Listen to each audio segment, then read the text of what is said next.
মতপার্থক্য ভুলে সুষ্ঠু নির্বাচনের জন্য সব রাজনৈতিক দলকে এগিয়ে আসার আহ্বান জানিয়েছেন বিএনপি মহাসচিব মির্জা ফখরুল ইসলাম আলমগীর। বলেছেন, মতাদর্শে ভিন্নতা থাকলেও দেশের প্রশ্নে সকলকে ঐক্যবদ্ধ থাকতে হবে।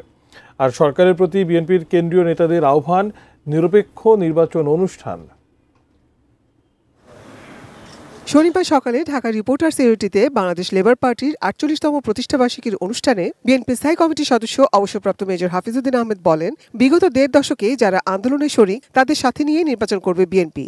জোটের আলাদা প্রতীক প্রশ্নে নির্বাচন কমিশনের সাথে আলোচনা করা হবে বলেও জানান তিনি। আমরা সনদে সই করেছি, সনদের মর্মকথা যেটি আছে সেটি নির্বাচিত সরকার আসার পর সেটি আমরা মান্য করব, সেটি আমরা পালন করব।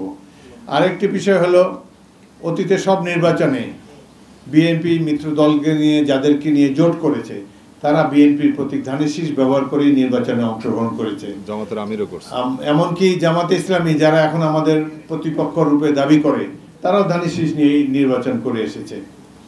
সুতরাং আমরা আশা করব, আমরা নির্বাচন কমিশনকে লিখিতভাবে জানাবো বিএনপি জোটের অধীনে যে সকল রাজনৈতিক দল অংশগ্রহণ করবে তাদেরকে যেন ধানের শীষ প্রতীক দেওয়া হয়। এদিকে বাংলাদেশ শিল্পকলা একাডেমিতে আয়োজিত দৈনিক নয়াদিগন্তের প্রতিষ্ঠাবার্ষিকী অনুষ্ঠানে দলের আরেক স্থায়ী কমিটির সদস্য সালাউদ্দিন আহমেদ বলেন, রাজনৈতিক দলগুলোর অনৈক্যের কারণে যদি ফ্যাসিবাদের প্রত্যাবর্তন ঘটে, জাতি কখনো ক্ষমা করবে না। বিজলি কেবলসের স্কিন কোটেড ইনসুলেশন আগুন প্রতিরোধী। বিজলি কেবলস, নিরাপদ আজীবন।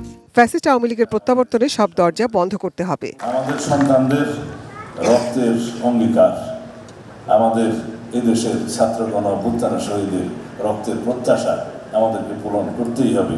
যদি আমাদের অনৈক্যের কারণে, আমাদের বিভেদের কারণে কোনো সময় কোনো ফাঁকে যদি ফ্যাসিবাদের প্রত্যাবর্তনের কোনো আশঙ্কা থাকে, এই জাতি আমাদেরকে ক্ষমা করবে না। দলের মহাসচিব মির্জা ফখরুল ইসলাম আলমগীর বলেন, ছোটখাটো সমস্যা দূরে রেখে গণতান্ত্রিক ব্যবস্থাকে সমুন্নত রাখতে সব রাজনৈতিক দলের নির্বাচনে অংশ নেওয়া জরুরি। নির্ধারিত সময়ে নির্বাচনের মাধ্যমে গণতন্ত্র উত্তরণ হবে বলেও আশা প্রকাশ করেন তিনি। আমি আহ্বান রাখবো সকল রাজনৈতিক দলের কাছে যে আমাদের ছোটখাটো সমস্যা এগুলোকে দূরে রেখে গণতান্ত্রিক ব্যবস্থাকে আমরা ফিরিয়ে আনার জন্য সবাই এই নির্বাচনে অংশ নেই, গণতান্ত্রিক ব্যবস্থাকে ফিরিয়ে নিয়ে আসি। Nazia Afrin, ATN news, Dhaka.